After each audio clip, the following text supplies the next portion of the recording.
हाल ही में समाचार आया कि एक cyber security company recorded future ने दावा किया है कि चीनी राज्य प्रायोजित हैकर समूह भारत के पावर ग्रिड को निशाना बना रहे हैं। इतना ही नहीं, उन्होंने यह संभावना भी व्यक्त की है कि अक्टूबर 2020 में मुंबई में जो कुछ घंटों के लिए बत्ती गुल हो गई थी, उसमें भी चीनी हैकर समूह का ही हाथ था। ध्यान देने वाली बात यह है कि महाराष्ट्र के साइबर विभाग ने जो प्राथमिक जांच की थी, उसमें भी संभावना जताई थी कि इसमें चीनी हैकर समूह का हाथ हो सकता है और इस रिपोर्ट में इस समूह का नाम रेड इको दिया गया है और साथ ही कहा गया है कि गलवान संघर्ष के बाद से भारत चीन की सीमा पर जिस तरह की तनातनी थी, उससे चीन भारत को संदेश देना चाहता था कि यदि सीमा पर तुम तने रहोगे तो हमारे पास दूसरे क्षेत्र हैं जहां से हम हमला कर सकते हैं।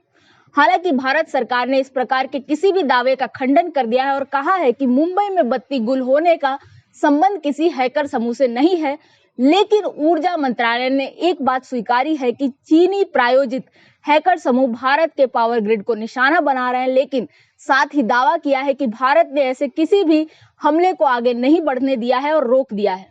ऐसे में इस रिपोर्ट के अनुसार कुल 10 पावर सेक्टर ऑर्गेनाइजेशंस है जिन्हें 21 आईपी एड्रेस से निशाना बनाया गया, जो कि चीन के हैं, और इन 10 ऑर्गेनाइजेशन में 4 लोड डिस्पैच सेंटर हैं जो कि पावर ग्रिड में स्थिरता और संतुलन लेकर आते हैं। इसकी रिपोर्ट भारत की CERT को भी सौंपी जा चुकी है और उन्हें अपना विश्लेषण करने के लिए कहा गया है, लेकिन अभी तक उन्होंने अपनी तरफ से कोई विश्लेषण उजागर नहीं किया है। ध्यान देने वाली बात यह है कि RK सिंह, जो कि ऊर्जा मंत्री हैं, उन्होंने कुछ समय पहले कहा था कि भारत हर संभव प्रयास करेगा किसी भी हमले को रोकने के लिए और एक फायर वॉल खड़ा करेगा। बात जब साइबर सुरक्षा की आती है तो मैं आपका ध्यान RBI के उन हाल में जारी नियम और दिशा निर्देश की तरफ ले जाना चाहूंगी, जो कहता है कि कोई भी ऑनलाइन वेबसाइट या ऑनलाइन एग्रीगेटर पर किसी भी प्रकार की कार्ड डिटेल सेव नहीं हो सकती और उन्हें इस चीज की अनुमति नहीं दी है कि कोई भी वेबसाइट कार्ड डिटेल्स को सेव कर सके। ऐसा RBI ने साइबर सुरक्षा के लिए किया है और साथ ही यदि ऐसा लागू हो जाता है, जैसा कहा जा रहा है कि जुलाई 2021 से लागू होगा, तो आप हर बार जब भी ऑनलाइन ट्रांजैक्शन करेंगे तो आपको हर बार card number, CVV, expiry date यानी हर जानकारी हर बार डालनी होगी और वेबसाइट पर कोई भी कार्ड डिटेल सेव नहीं होगी। इसका विरोध कई कंपनियों ने किया है और कहा है कि इससे जो साइबर लेन देन होता है, ऑनलाइन लेन देन, जैसा कि आजकल कैशलेस सिस्टम चल रहा है, उसको खतरा होगा, क्योंकि लोग इसे कम करना चाहेंगे जब ये प्रक्रिया इतनी लंबी हो जाएगी। लेकिन RBI अपने स्टैंड पर खड़ा हुआ है कि वह साइबर सुरक्षा के लिए ऐसा कर रहा है। अब यह चीन का खतरा है या मामूली ठगों और चोरों का खतरा है जिससे RBI ने यह निर्णय लिया है, लेकिन ध्यान देने वाली बात यह है कि पिछला 1 साल भारत के लिए ऐसा गया है जिसमें RBI ने यह निर्णय लेकर सही किया है।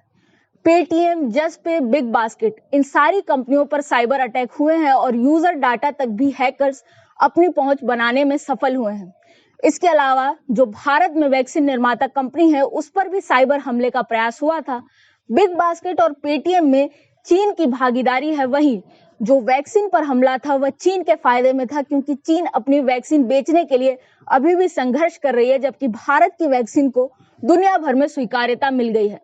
इसके अलावा चीन संबंधित हमलों की बात किए बिना हम दूसरे हमलों को देखें तो नेशनल स्टॉक एक्सचेंज पर भी कुछ डिस्टरबेंस खड़ी की गई थी। साथ ही HDFC में भी बार बार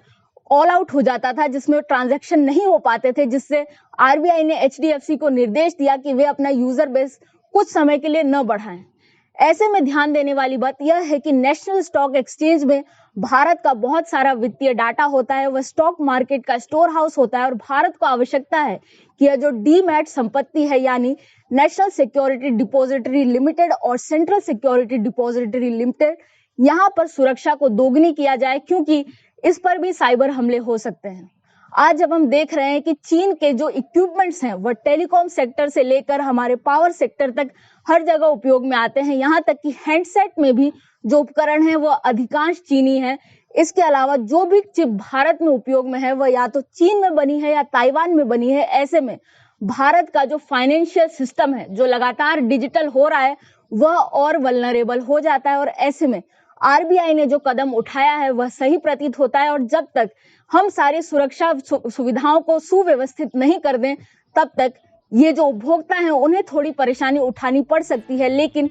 सुरक्षा के लिए बेहतर होगा। मैं हूं निष्ठा अनुश्री, देखते रहें स्वराज्य।